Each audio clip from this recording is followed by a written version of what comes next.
అన్ని రకాల వస్త్రాలపై up to 66% of. వేణుగారు నమస్తే అండి. జూనియర్ ఎన్టీఆర్కి సంబంధించి వార్ 2 సినిమా డిస్కషన్ ఎక్కువ జరుగుతుంది. తెలుగు రాష్ట్రాల్లో బిజినెస్ ఏంటి, నాగవంశీ గారు బై చేసినట్టు తెలుస్తుంది. అసలు ఏంటి బిజినెస్ ఎలా జరుగుతుంది, దీని గురించి ఏమైనా అప్డేట్స్ ఉన్నాయా? అప్డేట్ ఇచ్చారుగా, నాగవంశీ గారు ఇప్పుడే ట్వీట్ చేశారు. ఆయన ఎగ్జైటింగ్ ఉన్నారు. వార్ 2కు సంబంధించి తెలుగు రాష్ట్రాల్లో తెలంగాణ, ఆంధ్రప్రదేశ్లో రిలీజ్ చేస్తుంది సితారా సంస్థ అని చెప్పేసి అనౌన్స్మెంట్ ఇచ్చారు. మొన్నటి వరకు ఒక ఇదైతే క్యూరియాసిటీ అయితే నడిచింది. ఎందుకంటే వార్ 2కు సంబంధించి, కూలీకి సంబంధించి ఈ రెండు సినిమాలు తెలుగు రాష్ట్రాల్లో ఎవరు తీసుకుంటారు, అది కాకుండా పెద్ద మొత్తంలో బిజినెస్కి సంబంధించి పెద్ద మొత్తంలో వాళ్ళు కోట్ చేస్తున్నారు, దాదాపు 100 కోట్లు అడుగుతున్నారు రెండు సినిమాలకు సంబంధించి అన్నట్టుగా వార్తలు వచ్చినాయి. బట్ ఇప్పుడు నాగవంశీ అయితే ఒక దానికి క్లారిటీ ఇచ్చాడు. ఆయన చాలా ఎగ్జైటింగ్గా ఉన్నారు. ఎందుకంటే ఎన్టీఆర్ గారికి ఆయన అభిమాని. ఆయన అరవింద సమేత వాళ్ళ ప్రొడక్షన్ నుంచి వచ్చింది. దాని తర్వాత దేవరా కూడా కళ్యాణ్ రామ్ గారు నిర్మాతగా చేసినటువంటి సినిమా, ఆ సినిమాను కూడా ఆయనే రిలీజ్ చేయడం జరిగింది. దేవరా సంబంధించిన కూడా ఆయనే కొనడం జరిగింది, ఆయనే రిలీజ్ చేయడం. మళ్ళీ మూడోది వరుసగా ఎన్టీఆర్ నటించినటువంటి మూడో సినిమా వార్ 2 కూడా ఆయనే సొంతం చేసుకున్నారు. ఈరోజు అనౌన్స్ చేయడం జరిగింది. అది ఆగస్టు 14 రిలీజ్ అనమాట. చాలామంది అయితే ఈగర్గా వెయిట్ చేస్తున్నారు. ఆయన లాస్ట్ టైం కూడా చాలా క్యాల్కులేషన్స్ చేసుకున్నారు. ఆయన డే 1 రికార్డుల దగ్గర నుంచి కూడా ఎన్టీఆర్ ఫ్యాన్స్కి ఒక గిఫ్ట్గా ఇద్దామని చెప్పేసి ఆయన ట్రై చేశారు. డే 1 దేవరా సంబంధించి మంచి రికార్డు ఇచ్చారు. థియేటర్ల ప్లానింగ్ దగ్గర నుంచి కూడా, థియేటర్ల ప్లానింగ్, షోలు అన్నీ కూడా ఆయన ప్లాన్ చేసుకున్నారు. ఎందుకంటే మిడ్ నైట్ షోలు వేశారు. దేవరా 2కి 1 o'clock షోలు, 12 o'clock షోలు, 1 o'clock షోలు, 2 o'clock షోలు, ఇట్లా షోలు ప్లాన్ చేసుకుంటూ వచ్చారనమాట. ఆయన ఒక సందర్భంలో నాకు తెలిసి ఈసారి ఆ మిడ్ నైట్ షోలకి వెళ్తారా లేదా అనేది ఒక క్లారిటీ రావాల్సి ఉంది. వార్ 2 అదే దేవరా అప్పుడు ఆయన ఒక మాట అన్నారు, అర్ధరాత్రి షోలు వేయటం వల్ల కొంత డిబేటాక్ వచ్చిందేమో అన్న పద్ధతిలో ఆయన మాట్లాడారు. ఎందుకంటే నిద్రలో ఉండి సినిమాకి వెళ్ళి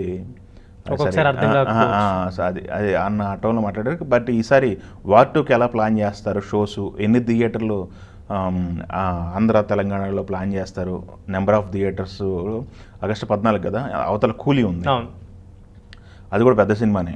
దానికి కూడా తెలుగు మార్కెట్లో, తెలుగు రాష్ట్రాల్లో మార్కెట్ మంచి మార్కెటే ఉంది. ఇక్కడ థియేటర్స్ ప్లానింగ్ ఎలా ఉంటుంది, ఆయన షోలు ఎలా ప్లాన్ చేస్తారనేది, టికెట్ రేట్లు ఎలా పెడతారు, ఇవన్నీ డిస్కషన్స్ ఉన్నాయి. ఆయన దేవరాకైతే ఒక ఎక్స్పీరియన్స్ ఉంది. నాకు తెలిసి దేవరా స్కీమ్నే అని ఫాలో అవుతారని అనుకోవచ్చు. ఈ ప్రాజెక్టు పై కూడా మంచి అంచనాలు ఉన్నాయి. హృతిక్ ప్లస్ ఎన్టీఆర్ ఇద్దరే ఇండియన్ స్క్రీన్లో దొరికినటువంటి గొప్ప నటులు అని చెప్పాలి. ఒక ఇద్దరు ఆల్రౌండర్స్. ఇద్దరిని కలిపి స్క్రీన్ షేరింగ్ ఎలా ఉంటుంది అనేది అందరూ ఈగర్గా వెయిట్ చేస్తున్నారు. ఎవరిని ఎలా మ్యాచ్ చేస్తారనేది ఈగర్గా ఉంది. టీజర్లో అయితే నాకు తెలిసి ఇద్దరికి పోటాపోటీ కంపోజిషన్స్ ఉన్నాయి, ఫైట్స్ కానీ, పేరు తగ్గట్టే వారు ఉంది, స్క్రీన్ పైన వారు ఉంది, నిజమైన వారు ఉంది. అది ఇప్పుడు పాట కూడా ఒకటి పెద్ద ఎత్తున షూట్ చేస్తున్నారని మనకు తెలిసింది. 7వ తారీఖుకి సాంగ్ షెడ్యూల్ జరుగుతుంది. 7th అయిపోద్ది, జూలై 7th అయిపోద్ది అంటున్నారు. ఆ పాట కూడా ప్రత్యేకంగా ఉంటుంది. ఒక సాంగ్కి ఒక బెంచ్ మార్క్ క్రియేట్ చేసింది, నాటు రికార్డ్ క్రియేట్ చేసింది. మరి దానికి మ్యాచ్ చేస్తారా, దాన్ని బీట్ చేస్తారా ఏంటి అనేది మనం వేసి చూడాల్సిన సందర్భం అయితే ఉంది. మల్టీ స్టార్లో బిగ్గెట్ మల్టీ స్టార్గా మనం చెప్పుకోవాలి. వార్ రిలీజ్ అయినప్పుడు ఒక స్ట్రాటజీ ఉంది, ఒక పరిస్థితులు ఉన్నాయి. ఇప్పుడు వార్ 2కి వచ్చేసరికి పరిస్థితులన్నీ మారిపోయినాయి. ఇండియన్ స్క్రీన్ పైన బాక్స్ ఆఫీస్ దగ్గర నెంబర్స్ మారిపోయినాయి.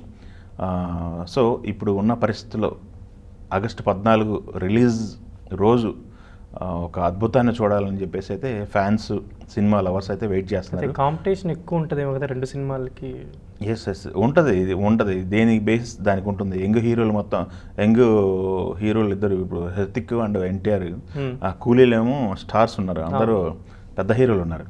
కూలీలో వర్షం చూసుకుంటే నిన్నే ఒక పోస్టర్ రిలీజ్ చేశారు. అమెరికన్ కూడా ఒకటి జాయిన్ అయిన ఉంది, క్యామియో ఉంది దాంట్లో అని బయటికి రిలీజ్ చేశారు. ఇప్పటి వరకు అమెరికన్ అంటే ఎవరికి తెలియదు, ఒక సర్ప్రైజ్ అది. నాగార్జున గారు చేస్తున్నారు, అమెరికన్ గారు చేస్తున్నారు, ఇంకా చాలామంది క్యారెక్టర్స్ ఉన్నాయి. సో అదొక పెద్ద క్యాన్వాస్. రెండు అయితే మంచి పోటాపోటీగా ఉన్నాయి. అంటే యశ్రాజ్ పిక్చర్స్కి ఒక భారీ సినిమాలు తీసిన చరిత్ర ఉంది. వాళ్ళు ఇలాంటి సినిమాలను బాగా డీల్ చేయగలరు, బాగా పబ్లిసిటీ చేయగలరు. సో రెండు మంచి సినిమాలే. బాక్స్ ఆఫీస్ వార్లో వీళ్ళు ఎలాగా, ఈ రెండు సినిమాలు ఎలా గెలుస్తాయి, ఎవరు పై చేయొద్ది, లేకపోతే ఈ వార్ 2లో ఎన్టీఆర్ హృతిక్ పర్ఫార్మెన్స్లు వీళ్ళ వారు ఎలా ఉంటుందనేది మనకి ఆగస్టు 14th అయ్యి కానీ చూడాలి. Okay sir, thank you.